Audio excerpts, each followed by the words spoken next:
Então nós temos o seguinte problema: um holofote de busca localizado a 100 metros do muro de uma prisão, ele segue a fuga de uma prisioneira chamada Marta. É claro que o nome dela não importa, mas importa o que ela está fazendo.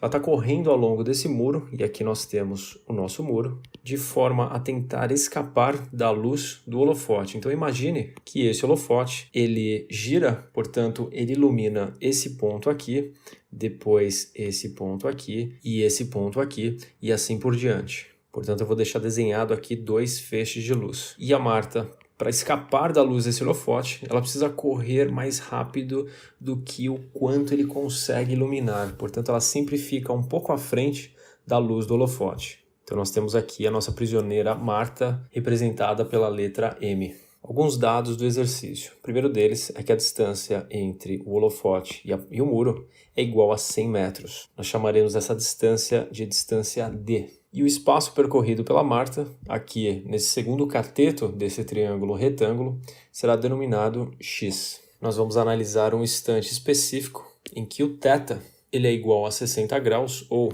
π sobre 3 em radianos. E nós vamos agora calcular θ'. O que é o θ'?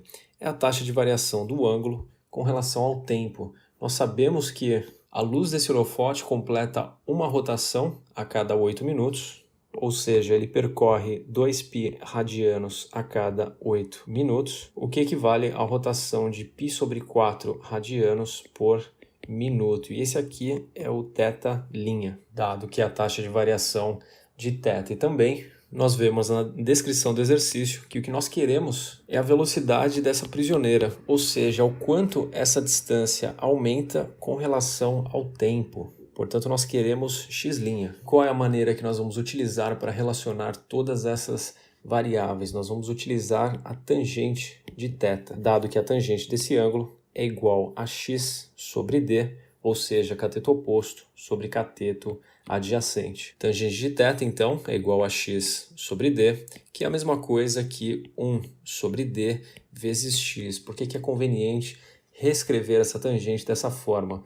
Porque a distância d ela é constante. A visualização da derivada fica um pouco mais fácil. Você não precisa, por exemplo, utilizar a regra do quociente. Derivando essa equação, nós ficamos com secante ao quadrado de θ vezes θ', dado que a derivada de tangente é secante ao quadrado, que é igual a 1 sobre d, derivada que continua 1 sobre d vezes, dado que 1 sobre d é uma constante, está multiplicando o x. Então, 1 sobre d vezes a derivada de x, que é x'. Lembrando que secante de θ é igual a 1 sobre cosseno de θ. Nós vamos reescrever essa secante ao quadrado como 1 sobre cosseno ao quadrado de θ. Ficando assim com θ' sobre cosseno ao quadrado de θ, que é igual a 1 sobre d vezes x'. Θ' nós conhecemos π sobre 4 sobre cosseno ao quadrado de π sobre 3, lembrando que o cosseno de 60 graus, ou cosseno de π sobre 3, é igual a meio ao quadrado é igual a 1 sobre 4. Tudo isso é igual a 1 sobre d, ou 1 sobre 100, dado que d é igual a 100 metros, vezes x'. Nós temos então essa fração multiplicada por essa aqui invertida, ou por 4 sobre 1, portanto π sobre 4 vezes 4 sobre 1, que é igual a x' sobre 100. Cortamos 4 com 4, multiplicamos 100 em cruz e ficamos com x', que é igual a 100 π metros por minuto. E a pergunta que fica é: será que um ser humano é capaz de correr 100 π metros por minuto? Se você converter essa velocidade em quilômetros por hora, você descobrirá que essa velocidade é aproximadamente igual a 18 km por hora. Portanto, sim, é totalmente possível um ser humano correr a essa velocidade.